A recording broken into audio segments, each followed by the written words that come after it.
With combined sales approaching the 25 million mark, Pearl Jam have assured themselves of rock immortality by producing some of the most compelling music of the 90s. Although the innate mistrust that the band feels towards sections of the press and parts of the music industry still burn brightly within their collective psyche, their music remains as intense and exciting as ever. I'm radio journalist Max Sasanovich, and throughout this audio documentary, we shall attempt to examine how the remnants of Mother Love Bone and San Diego vocalist managed to spark the grunge revolution and help give it the impetus to conquer the world. Our story begins in Seattle in the mid-80s, with two budding musicians in the shape of bassist Jeff Ament and guitarist Stone Gossard. Although the pair had played in a number of bands, their newest venture, Green River, named after a Creedence Clearwater revival, appeared to offer them their best chance of success. Along with guitarist Steve Turner, drummer Alex Vincent, and Mark Arm on vocals, the band released a 12-inch EP on Homestead called Come On Down. Although Steve Turner jumped ship shortly after its release, with his replacement, Bruce Fairweather, on guitar, the band recorded a well-received EP called Dry as a Bone that came out on Seattle's influential sub-pop label in June of 1986. If Dry as a Bone was the archetypal Seattle grunge record, then their album Rehab Doll, released in June 1988, merely twisted the knot even tighter. Unfortunately, the band began to disintegrate due to constant infighting, and soon after Alex Vincent quit, lead vocalist Mark Arm followed suit, eventually getting together again with Steve Turner to form Mudhoney. The remnants of Green River then recruited new drummer Gary Gilmore and brought in a local would-be glam idol, Andrew Wood, who had fronted a band called Malfunction. The new five-piece called themselves Mother Love Bone and set their sights firmly on success beyond Seattle. They released the 5-track Shine EP on their own label Stardog in 1989, followed a year later by Apple, their debut album that came out on Mercury Records. The album was a clear indication of the talents that lay within the band, but despite healthy early sales and rave reviews, no one was celebrating. Tragically, only a month before the record came out, lead singer Andrew Wood had been found dead at home, having died from a heroin overdose, although he had recently been through detox. Devastated by his death, Mother Love Bone disintegrated soon after, but Andrew Wood was not forgotten. Respected British DJ and promoter J.J. Fowler recalls, Mother Love Bone first came to basically my attention through a friend of mine who had got a tape through the post of the album Apple, and we were both writing a fanzine at the time. It was called Trash Attack. It wasn't very good, but you know we were just following a lot of bands around, trying to get some free entry into gigs and some free drinks, and generally have a good time for nothing, as you do. And we were writing this fanzine, and I said this tape came through, and it wasn't that great quality, but we whacked it on and we listened to it, and you know at that time we weren't really into what they were doing, but there was a spark there, and there was a track on it called Stardog Champion, which for some unknown reason just hooked us, and it became one of our most played songs. We taped it off that tape onto like a compilation tape of other things that we had, and it just became a song that we just loved to death. And we tried to get hold of the albums, but they weren't available in England at that time. You just could not get hold of it. And then the singer, you know, Andrew Wood, left this planet to a higher plane, and that was it. That was the end of that, and we were a bit disappointed and a bit, you know, kind of like we thought the band would go somewhere. But you know, they were a really, really great act, and then suddenly, obviously, it became apparent later on to the press that you know the band members had gone on and gone away to form a new band, which was going to be called Pearl Jam. Wood's former roommate and Soundgarden member Chris Cornell wrote 2 songs about his friend and asked Gossard and Ament to help him record them. What had started as a vague solo venture rapidly turned into a major album, and Temple of the Dog was released on A&M in 1991. The album teamed Soundgarden drummer Matt Cameron and Gossard's school chum Mike McCready on guitar, with a newcomer in Seattle, Eddie Vedder, on vocals. Temple of the Dog even performed live, as Jeff Ament and Mike McCready recall. We did one show, and the only whole show that we ever did was kind of in the middle of getting together and practicing, and we just wanted to, rather than playing these songs in the basement, we wanted to kind of take them to a different environment. So we just went down to this club and played in front of a couple hundred people. And that was the extent of it. Other than that, there's been a couple of shows that we played in Seattle where Chris and Matt came and did like 3 songs. So, and we did a thing at the Rip Party in LA too, where we played 2 songs. So that's the extent of it. I mean, we really can't take it any more serious than that because it was just a project, and I think at this point we're both really, really busy with our respective bands. So. Was it like sort of closing a chapter, or paying tribute to a friend, or? Well, I mean, both of those things, and also like just getting a chance to play with like people that you respect and people that were your friends that you never really got a chance to jam with. But one of those things that you always talk about with fellow musicians. Let's get together and jam. Let's get together and write a song or whatever. And 9 times out of 10, that stuff doesn't happen, and the fact that we got to do it happened so easily. And we both had this, fairly large window of time to do it in, and it actually became a record. That's all, icing on the cake. So. Let's hear once again from J.J. Fowler. The Temple of the Dog album would come out, which was a project put together by the guys from Pearl Jam and a couple of guys from Soundgarden, which was like, if you like, a tribute album in a way to Andrew Wood, who was the singer in Mother Love Bone. And of course the album features Say Hello to Heaven and Reach Down, which are absolutely phenomenal. But of course the highlight is Hunger Strike, which is a song that features dual vocals from Soundgarden's Chris Cornell and Pearl Jam's Eddie Vedder, and that again is one of my favourite all-time tunes. Besides Temple of the Dog, Gossard, Aments and McCready had been working on their own set of demos. They produced 3 instrumentals, committed them to tape, and handed it around to industry friends in the hope of finding a suitable singer and lyricist. The drummer of the Red Hot Chili Peppers, Jack Irons, was sent a copy of the tape, and he duly passed it over to San Diego-based singer Eddie Vedder. Vedder had come onto the Southern California rock scene after responding to an advertisement placed in a San Diego recorder in 1986. The ad was placed by local band Bad Radio, who were in search of a new frontman. After hearing Vedder's version of Bruce Springsteen's Atlantic City at the audition, the other members of Bad Radio clearly recognized a good thing when they saw it, and Vedder was quickly snapped up.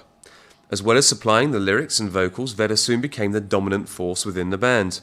He lent his considerable energies to hustling for gigs, designed the artwork for their demo cassette, and then assailed local radio stations with the tape, as well as printing off handmade publicity flyers. Most aspiring alternative rock acts would eventually find themselves playing at San Diego's Bacchanal Club, and this soon became Vedder's main base. He began to hang out and make favourable impressions on a number of local other musicians. The most notable of these was Jack Irons, the drummer with the Red Hot Chili Peppers, and it was he who handed Vedder Stone Gossard's tape, including the 3 untitled instrumentals. In order to be closer to the hub of the Southern California scene, Vedder had moved to Los Angeles after his split with Bad Radio. Working the graveyard shift at a local gas station, he enthusiastically set about improvising lyrics for the 3 instrumentals, that in time would become known as Footsteps, Once, and the wonderful Alive. On receiving Vedder's versions, Gossard, McCready and Ament, who had now been joined by drummer Dave Kruger, wasted no time in inviting the ambitious new vocalist north, and quite literally as soon as Vedder stepped off the plane, the 5 of them went straight in the studio and spent the next 5 days solidly working their way through 11 new tracks. Remarkably, by only their 6th day together, they felt confident enough to perform their new songs live, and tentatively named Mookie Blaylock after the New Jersey Nets point guard, they played their first gig together in a Seattle nightclub. Shortly after finishing Chris Cornell's Temple of the Dog album, the band quickly established themselves as prominent members of the Seattle scene, gigging with bands like Alice in Chains every chance they got. With the eyes of the music world slowly starting to fix themselves on the Northwest, the newly named Pearl Jam soon became caught in the glare and was snapped up by Epic Records. Again, the band wasted no time before going into the studio in order to record their first album, which was released in August 1991. Although Pearl Jam had made a huge impression in their native Seattle, with fans lining up around the block to get into their shows, they had not managed to register on the collective consciousness of those outside Washington state. Initially, the sales of their debut album release, 10, were fairly meagre, but things soon began to change. In January 1992, the Butch Vig-produced Nevermind by Nirvana quite literally exploded onto the scene, ushering in a new age of alternative chic. Caught up in the ensuing stampede towards Seattle, 10 began to receive the attention that its sublimely crafted songs richly deserved. Shortly thereafter, MTV and the radio stations were playing alive in heavy rotation, and as music fans began to unearth the other gems that lay inside 10, such as Jeremy and Black, the album started to sell by the bucket load, and as Pearl Jam helped draft the blueprints for grunge, things began to get serious. The remarkable twin guitar playing and the tight melodic songs, coupled with the yearning power of Eddie Vedder's vocals, lend the tracks an anthemic quality that would eventually lend to sales of nearly 10 million albums, and help establish Pearl Jam as one of the world's favourite acts. Ever alert, J.J. Fowler picked up on Pearl Jam right from the word go. Now, reading in the English press, magazines like Kerrang, Melody Maker, and other such publications, they were raving on about the Seattle scene, and this was apparently the place it was going to be, and everything was going to explode from this city, and they were doing like little reports on all the bands that were coming out, and one of the reports was on Pearl Jam, and it mentioned that a couple of the guys in the band had been in Mother Love Bone, so of course that kindled my interest in the band, having loved MLB. I thought, well, this is probably going to be really, really good. They had a new singer called Eddie Vedder, who nobody had really heard of, and the band had apparently got through Jack Irons, who was the then Chili Peppers drummer, had given Stone Gossard's demos to Eddie Vedder, because Jack Irons later went on to join Pearl Jam, which would makes it even more strange. But Eddie had joined, and like I said, there was great reports, and they'd signed to Epic Records, and then through the door, through my club work in Liverpool, I got a 12-inch single through, and that was the first thing I'd ever had, and that was for a live, and whoa, here we go. I thought, this was hot. This was definitely good, and whacked that on. But I went along to see the show. I got invited to go along to Manchester in February 1992 to their first ever tour. I was lucky enough to be given some free tickets to that by the record company to go along and check them out, because I'd reacted really well to a live, and I went along to the show, and I was stunned. Stunning is the word. I was absolutely stunned. They were unreal, and they played the whole album. And did a couple of covers, including "Rockin' in the Free World" by Neil Young, which was a great favourite song of mine anyway. And I thought, this band is the dogs, and then I forgot the next release, which was Even Flow, and that exploded on the dance floor. I mean, I put the needle to the groove on that, and it went boom. I mean, that was it. Everybody was like, "What is this? Who is this?" And Pearl Jam just exploded, and then suddenly, the video was on MTV, and radio was playing it too. National radio here in England was playing, that song was really, really getting behind Even Flow. So, it was all over the radio, and in the clubs it was really, really kicking in. And that, their debut album is still today one of the, in my opinion, one of the greatest debut albums ever.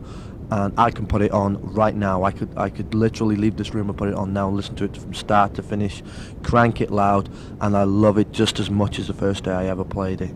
A great debut album from a brilliant band. Once again, Jeff Ament and Mike McCready talk us through those early days, and most importantly of all, Eddie's inspiration for the breakthrough single "Alive." I think Eddie was drawing upon a past experience, but it didn't really have anything to do with the rest of us. I think just the way that he writes lyrics too. I think a lot of them are vague enough and open enough that you can draw your own conclusions from what the story was. And that was the first song that he actually written lyrics to that before we even got together and played. Mike and Stone and I had recorded an instrumental demo with Matt Cameron from Soundgarden. Stone had a bunch of songs in the videos. And through Jack Irons, who's a friend of ours in LA. He was a drummer for the Chili Peppers, and we were talking to him. He got a tape to Eddie, and Eddie sang over 3 of the instrumental tracks, and the first song was Alive, and that was actually one of the first songs kind of that Stone had wrote out of that whole bunch, so it just made sense that was kind of like this transitional song. And initially we didn't even really intend for it to be in the record. It was just going to be in this little 3-song sampler thing that we had sent to our fan club, the Mother Love Bone fan club, just to kind of tell them that, you know, there was something happening, and we got such a good response from that song that we put it on the record, and then live it got a really great response, and it just made sense to make that our first single. So definitely wasn't planned to be the first single. it's an epic song. I mean the song makes me feel the same way that like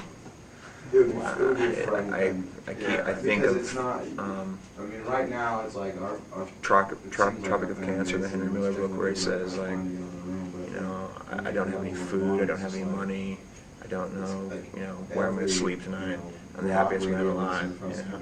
Yeah. And that's like, I think at that point, I think that's how he was feeling. I think. It's like I would much rather build our base as far as Didn't really, we want to buy you know, our 4th and 5th record slowly.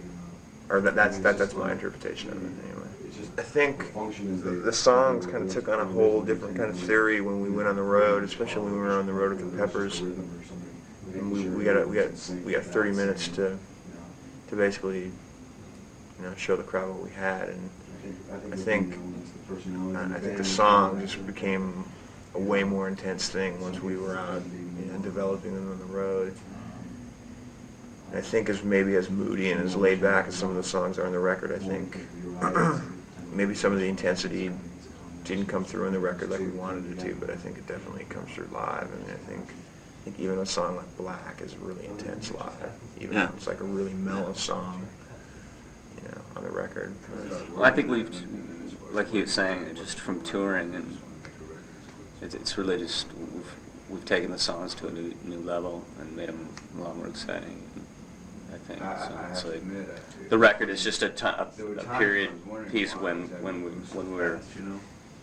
That's how we were at that time, and I think we've gone beyond that. We were actually practicing before Tumble the Dog got together to play, so in terms of like digging up old stuff, I mean, I'm sure there's always like maybe something that you were working on 2 years ago that kind of pops up into your head and kind of translates into a song, but I think for the most part we're pretty much going with fresh ideas and new things, and whenever we get a chance to just like jam together, usually, you know, within the first 10 minutes or something, you know, some sort of substance that has an opportunity to develop into, you know, a song or whatever. So we can only do what we do, and the last thing we're going to do is like, you know, write a song. You know, we're going to try to write Alive 2 or whatever whatever song does well on this record, and we're totally stupid. And I think, you know, if the second record or the third record doesn't sell as well as the first record, well, you know, by our third or fourth record, you know, we're going to have another record that does well. I mean, you know, the timing of songs and music and records and what you're doing and what the people, you know, are into. You don't know how to. There's no way of judging that. We're just going to do what we do. I mean, we're going to be a band, and we're going to grow, and we're going to explore, and we're going to try different things, and hopefully the people that listen to our music will be into that, will want to see us grow, will want to grow with us. Part of the theory, like making the first record, was that we wanted there to be some weird stuff on there. Just, I mean, I think like what we did with Oceans and kind of the beginning and the little thing at the beginning and the little thing at the end, the Master Slave instrumental thing.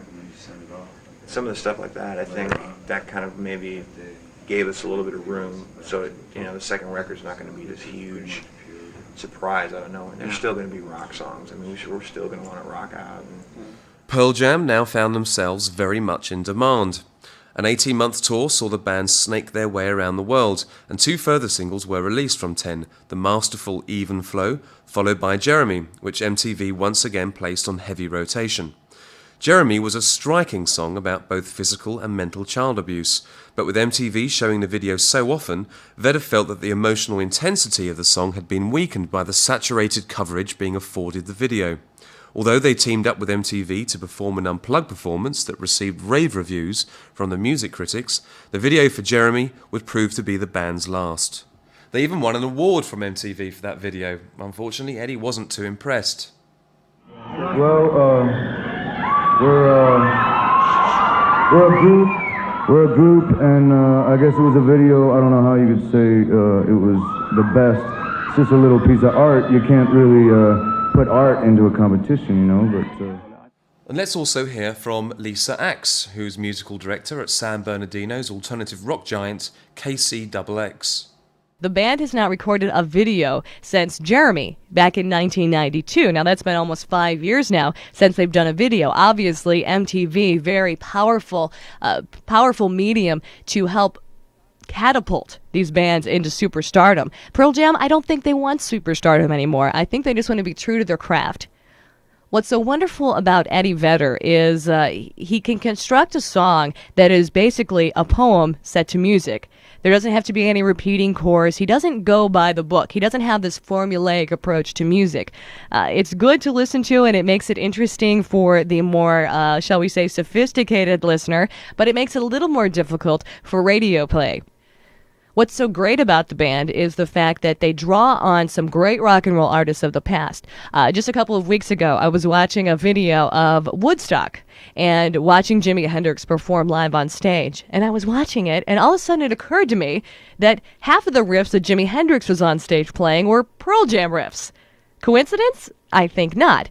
The fact that Neil Young went on tour with the band and that they've collaborated in so many things, recorded and on stage, just proves to the fact that Pearl Jam is very interested in staying true to the roots of rock and roll and really crafting music as opposed to just churning out hits. Because of their political affiliations as well as their wonderful crafting of music, they've been able to team up with some awesome artists. Neil Young, just one of them. Oh no, I'm going to slaughter this name. Nusrat Fateh Ali Khan, oh, I hope that's right, is another one that they've teamed up with, sort of tapping into the spiritual side of music and not just the pop side of it. As well as performing on the counter-culture jamboree that is Lollapalooza, in late summer 1992 they also appeared on the soundtrack album to the film Singles, Cameron Crowe's affectionate comedy about teen romance set against the Seattle grunge scene. Pearl Jam had actually been involved in the project from the beginning, and as well as making a cameo appearance in the film, taking the parts of Matt Dillon's backing band, Citizen Dick, contributed 2 new songs, Breathe and State of Love and Trust. Let's hear from Jeff Ament again. The soundtrack is like, I haven't seen the movie yet, but the soundtrack is amazing. There's unreleased stuff by Soundgarden and Alice in Chains and Mudhoney. It's a great Smashing Pumpkins song. Chris Cornell solo. Yeah, amazing song. He wrote 4 songs kind of within the context of the movie, and that song Seasons is a really, really cool song. And the songs that we've gave them, State of Love and Trust and Breath. Breath was an older song that we kind of felt like it was a great song, but we didn't know how fresh it was going to stay if we didn't record it, so we recorded that and gave that to them. And State of Love and Trust was actually a song that was written during the time that they were actually making the movie in Seattle, so it kind of has a little bit to do with, you know, what the movie's about. In the spring of 1993, the band went back into the studio to lay down tracks for the eagerly awaited follow-up to 10. The pressure that accompanies the dreaded follow-up album to a successful debut has proven to be too daunting a task for a lot of bands, but in October 1993, Pearl Jam astounded the critics with their release of the Majestic Verses. The album is undoubtedly an absolute classic, the definitive statement to Pearl Jam's genius, and one of the most important album releases of the decade. The album is a veritable roller coaster of emotions, ranging from the effortless beauty of Daughter to the raging intensity of Rearview Mirror, which in my opinion at least is the finest song of the 90s. Pearl Jam superfan and web author Josh Simon would appear to agree. One of my friends said I should listen to 10. told him I would, and about 5 minutes later, I was watching TV and the live video came on, and after it was over, I was just blown away, and that never happens the first time I hear a song. So later that day, ran out, bought 10. I listened to it the whole way through while I was looking at the lyrics, and there just wasn't a bad song on the album. They were all just so amazing, and I couldn't wait for Verses to come out. 10 had hardly left my tape deck. Never even crossed my mind that Verses would disappoint. After listening to it, I thought, damn, this album was just as good as the first. The music had a different sound, but not in a bad way at all. I loved it. Rearview Mirror is definitely my favorite song off it. I guess it's like a lot of Pearl Jam songs to me.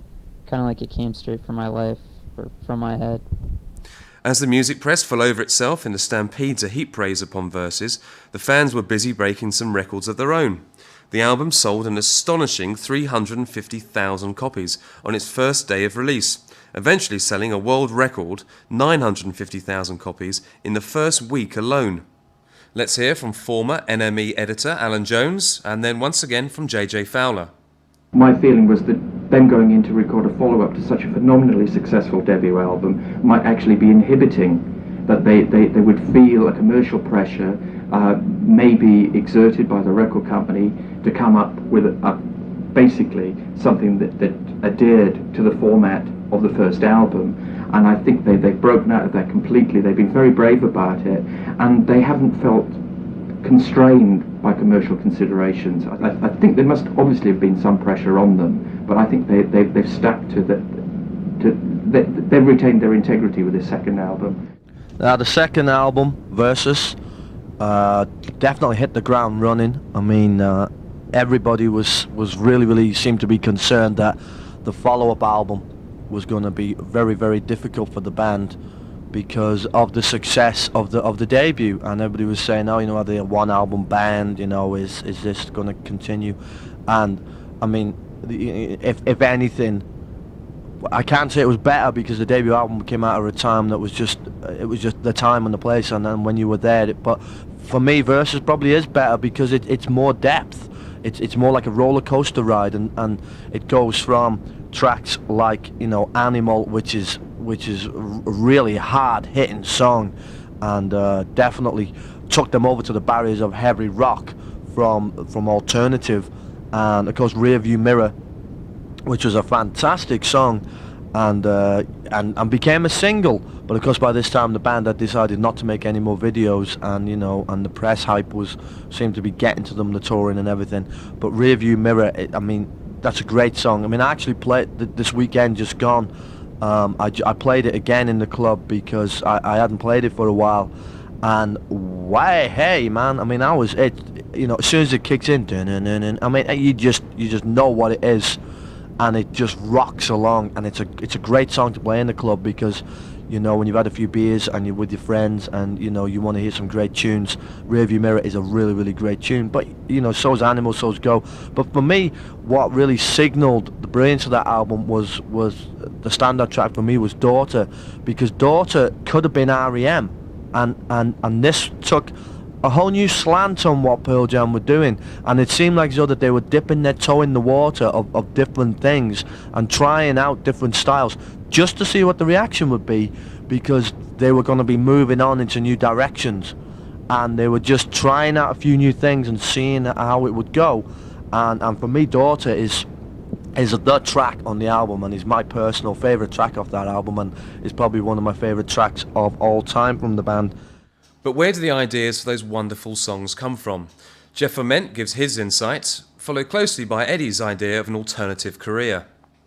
I think you can start ideas, and I think you can I think even individually, I think you can you can write riffs, and you can even arrange a song from your end. But even the way that we write, everybody kind of writes their own part, and it's a lot of the songs develop in the rehearsal room. So there's all these ideas, a ton of ideas on tape and whatever that haven't been developed and haven't been taken into the rehearsal space. And I think even more than anything, I think we're looking forward to just going back and practicing in our little rehearsal place in Seattle and just kind of getting back into that frame of mind. Obviously you've been on tour, you've been all over the world, you must have been absorbing things, there's different cultures, different countries. Do you think that's going to be reflected in the songwriting on your next album? Yeah, definitely, and I think even even further beyond that, I think next year we're gonna try to tour to some places that maybe will even affect it even further. You know, I mean, I think we could probably do whatever we wanted to do. I think, you know, people are finding out that there's not really a lot of limitations as far as where you can play. It's just a matter of like how comfortable you want to be. A lot of times there isn't like a nice hotel and a nice shower like in North Africa or something like that. But I think next year we're going to intersperse like our touring with like more interesting places and not just do like Europe and the United States. But you know, next year we'll definitely go to Australia and Japan and hopefully some weird places like, you know, Africa and maybe more of the Eastern Bloc countries and that sort of thing. So. Let's say I worked in a McDonald's, right? No, but let's just say... Oh, you know. I will tell you, I'd be the best McDonald's worker they ever saw. Why is that? Well, because I'd take pride in my job. No matter what I did, I would just take pride in my job. I really feel, I don't know if it's the same here as in our country, but everyone feels like they can't rise above and that they aren't going to make as much money as their parents, and that there's nothing but negative things in their future. But I feel like I'm a living example that if you work as hard as you can and you have some drive and something that you're devoted to, that with hard work you can achieve that. And so, you know, if I was well, I wouldn't work at McDonald's because I can't support McDonald's. I think I would be intelligent enough to know that they're doing a fine job at giving everyone diseases and making them overweight by using fancy colors to sell their product, which is meat. But no, no matter what I worked at, I still would play music because I always loved music and it was very important to me. And even if the songs would be heard by myself and my wife and maybe my little kid when he grew up, then I would do that. I mean, then my kid would know who his dad was because he could hear it in these songs. So I still would have played music, but no matter what job I had, I would have done so well that I would have ended up the president of the company. And I hope everyone knows that they can do that. However, just as the band's fortunes appeared secured, and with their fan base growing daily, 1994 saw them collide head-on with an immovable conglomerate that was Ticketmaster. The company had become the US's dominant ticketing agency after their acquisition of Ticketron in 1991. Pearl Jam's first skirmish with Ticketmaster had come in 1992, when the company handled the tickets for a charity concert put on by the band in their native Seattle. The group asked the ticketing agency to donate $1 of their booking fee to the charity, but although the company agreed, they subsequently added an extra $1 to the price of the ticket. This callous act infuriated the band, and in the summer of 1994, as Pearl Jam got ready to embark on a nationwide tour, the simmering resentment that they felt towards Ticketmaster snowballed into a full-blown obsession that nearly tore the band apart.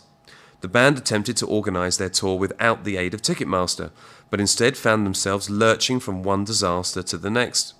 After cancelled gigs in Idaho and Utah, and Vedder's native Seattle, they reached their nadir at a gig in San Francisco, when only 7 songs into the set, Eddie Vedder quit the stage suffering from the ill effects of a poison sandwich and exhaustion. The tour planned to promote the release of their third album, Vitalogy, however, disrupted from the start, was cancelled before it had hardly begun.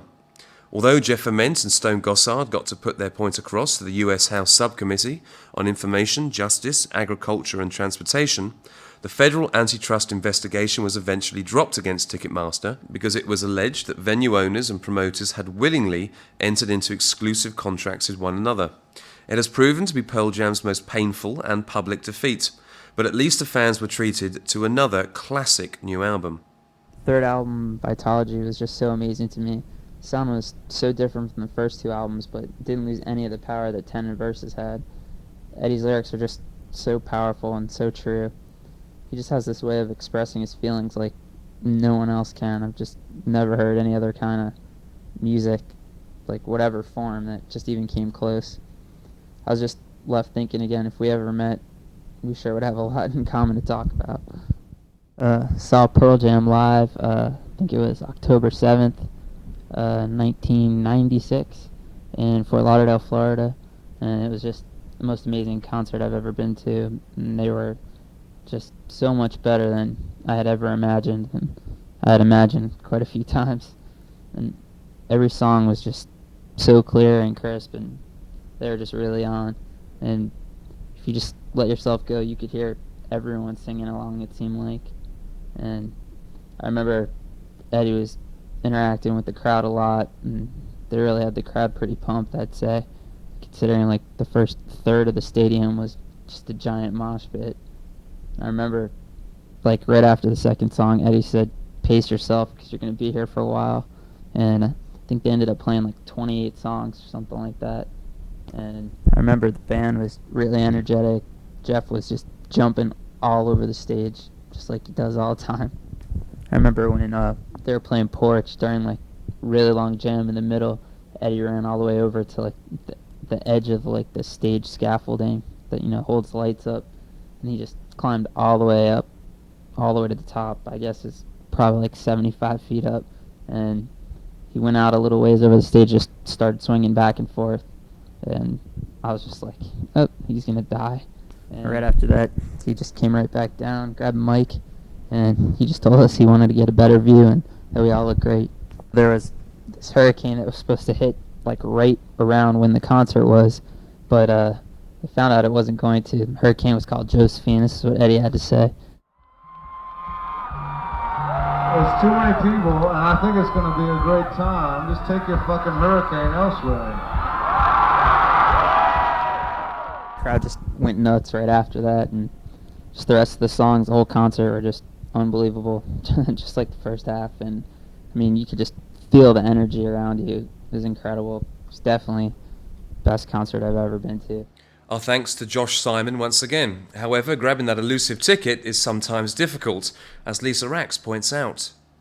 I've never had the chance to see Pearl Jam in concert. The last time they toured, they were going through a big brouhaha with one of the United States' most formidable ticket outlets, Ticketmaster. Eddie Vedder and the band was trying to take Ticketmaster to court, saying basically that they held a monopoly on all ticket sales in the United States. So they tried to set up a concert tour which would not involve Ticketmaster. That meant they played venues that did not have exclusive contracts with Ticketmaster, venues like those in the middle of the desert in some small town in Nevada.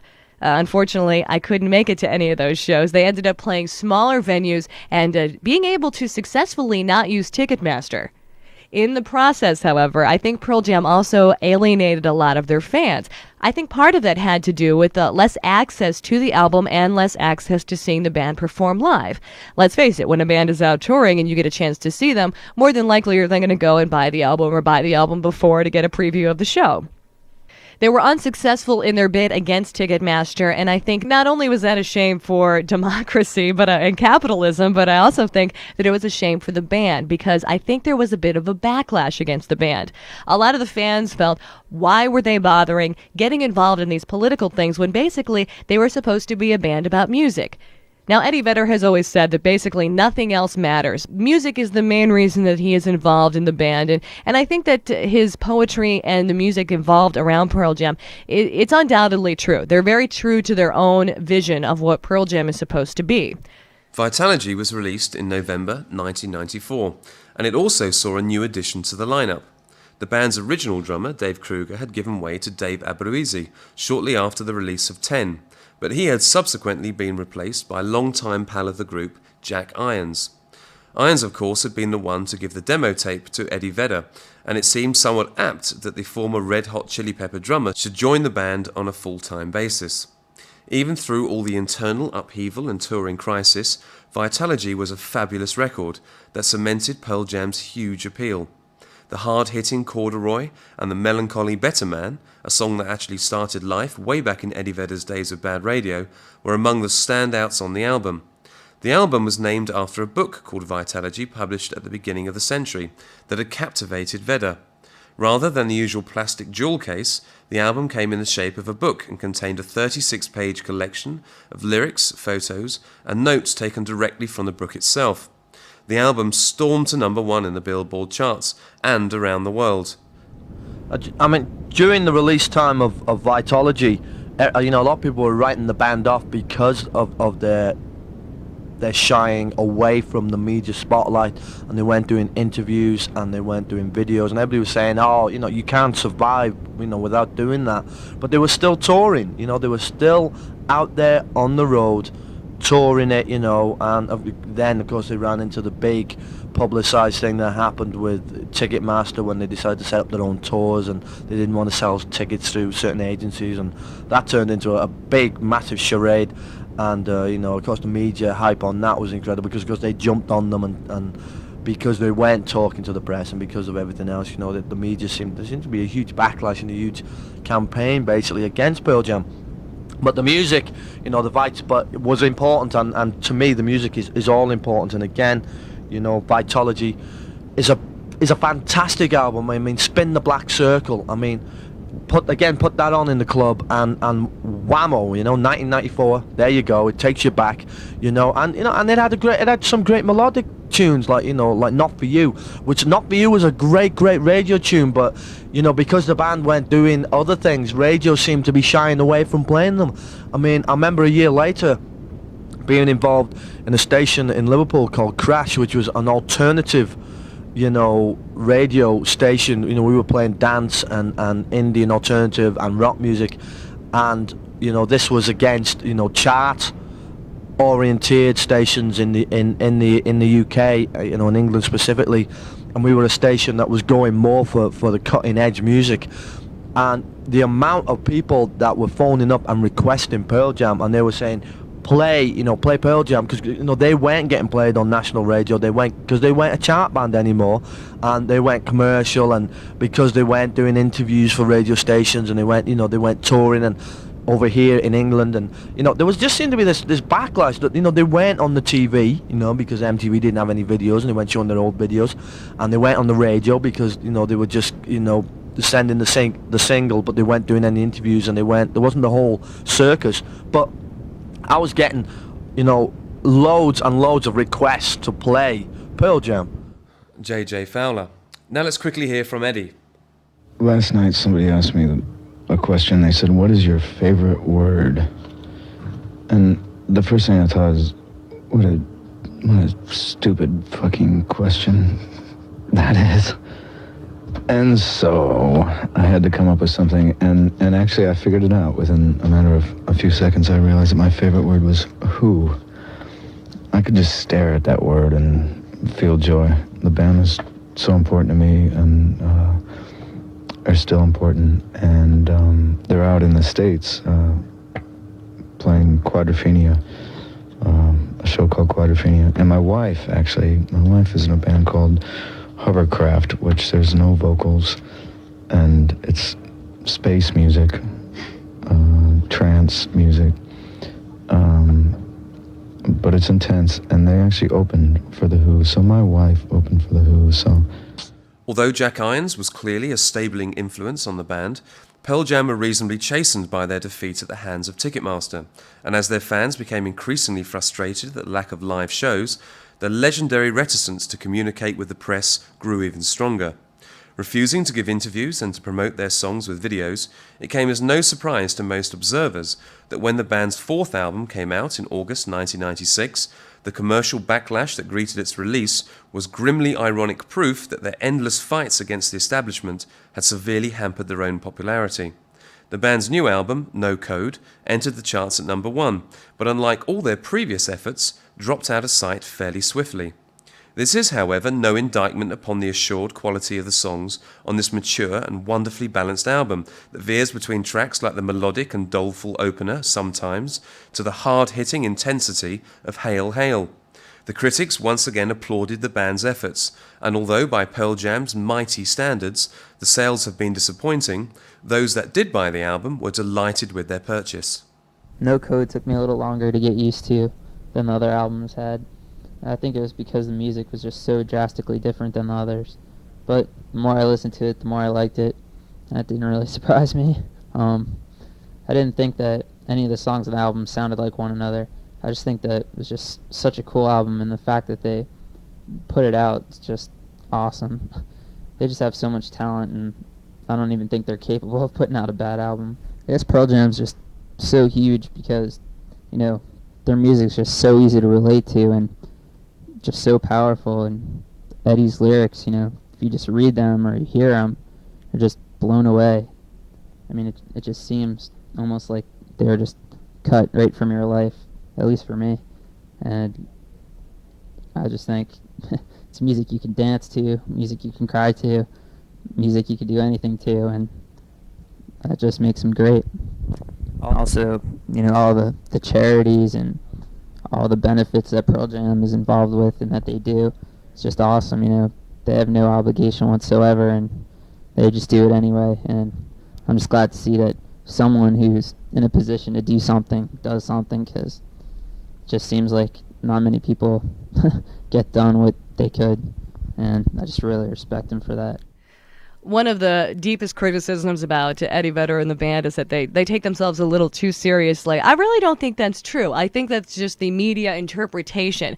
I admire somebody who can take their fame and catapult it into some causes that they're interested in and really affect the way that we perceive causes. I mean, they've performed concerts for abortion rights. They performed at concerts which at the Tibetan Freedom Festival, which is an awesome cause, and they've used their fame to help build awareness on some things that most of us would sweep under the carpet and would never have time to think about in our lives.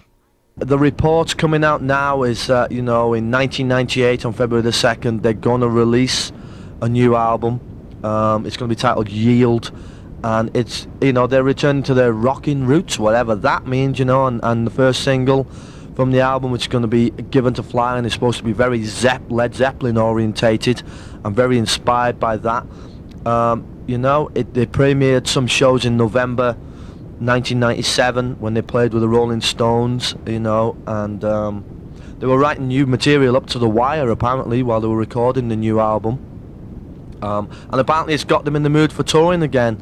And some of the songs, Low Light, Wishlist, Pirate, Do the Evolution, Push Me, Pull Me, you know, and there's even an untitled instrumental and hidden track at the end of the album. But it seems to me that the band have found, you know, a new fire, a new reason for getting back out there again. Who knows where that's come from, but we're all, you know, happy that the album's, you know, going to have less emphasis on experimentation and weirdness and a far more straightforward rocking approach.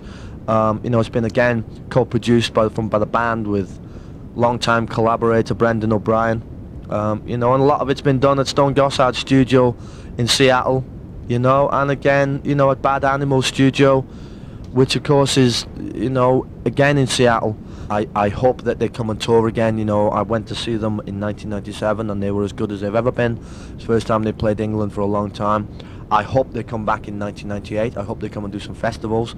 And, you know, like I say, I'm looking forward to the new album, new single. I'm looking forward to playing the single in the clubs. I'm looking forward, you know, to college radio, which I'm involved with. I'm looking forward to playing that on college radio, and all the students are going to flip for it and get back into Pearl Jam again. And it'd be nice if they made a video and everybody got back on the Jam trip again, because they need to. But, you know, in the meantime, you know, go and play the first 4 albums, watch the videos that you've got, you know, get out your programs, look at the pictures, check it out. Pearl Jam are still around. They ain't gone away.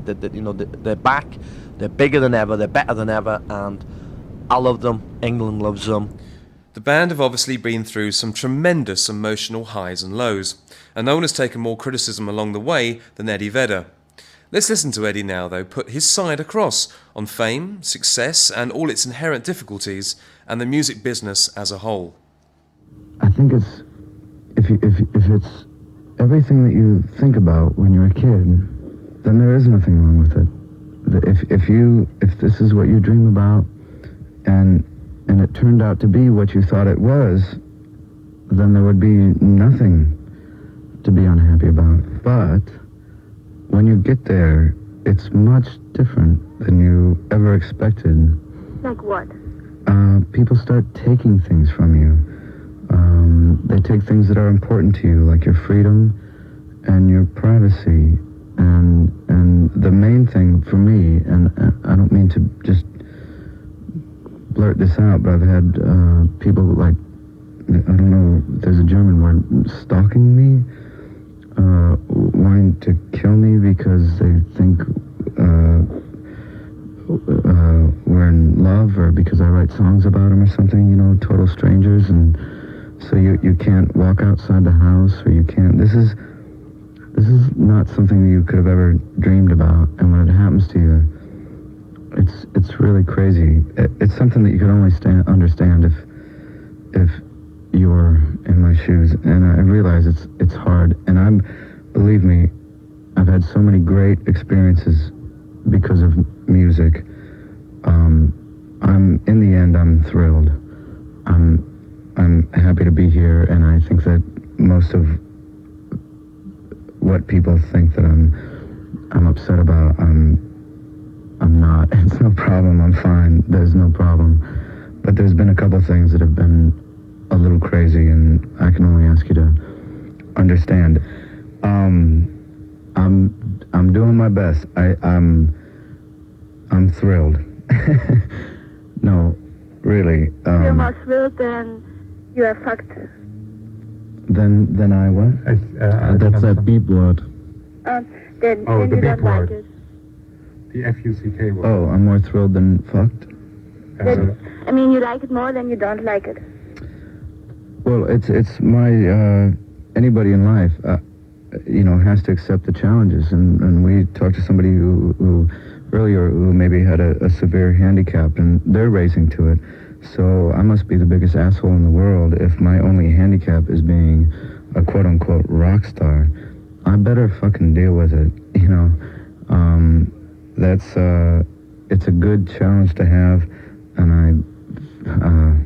I sound ridiculous. I feel ridiculous saying I'm getting better at it, but I would advise, if you're pure about the music, do whatever you can to hang on to the music part of it. Don't get involved in anything else. Be very protective, and I guess try to enjoy yourself. What do you mean with don't get involved in anything else?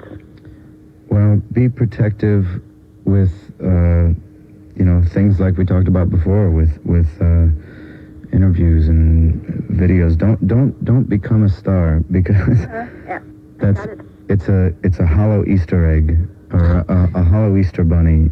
Mm-hmm. You know, there's nothing inside it. Do what you do for music, and go out there every night and play as hard as you can, and feel good about that. But don't get lost. I don't think we understood that you become a commodity. I don't think we understood that.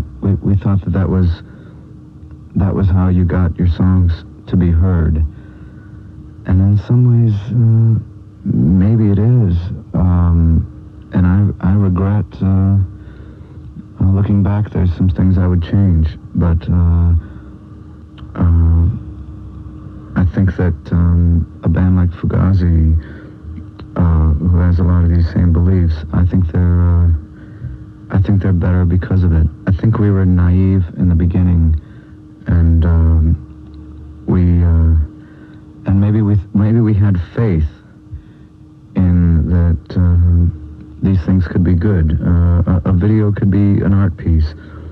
An interview can be a way of communicating to a large amount of people at once. We lost our faith soon after that, and decided to do whatever we could do to get around that. I feel like I've exposed myself much too much, and I might be doing that very thing right now. But sometimes it's nice to talk to people. You don't do interviews because you don't usually get questions as good as the ones that we've had tonight. I mean, the last question was great, and a few of the other ones were great. So I think the way you should do interviews is actually have real people who listen to your music ask you the questions, and not people who are working and cynical. With Pearl Jam now using Ticketmaster's rival, ETM, to distribute their concert tickets, the band have been back on the road in 1997 with a hugely successful tour through Europe. No one knows what 1998 and beyond will hold for the fortunes of Pearl Jam, but no matter what musical avenues the band explore in the future, it will undoubtedly be done with the same compelling intensity, hard work, and total conviction that one of the world's finest and brutally honest bands always bring to their memorable music. I still don't feel like we're completely known. No, maybe it's just not. Maybe it's not that. No matter how known we are, I'll always be overwhelmed. I'm still the same. I'm afraid I'm still the 14-year-old kid that I always was.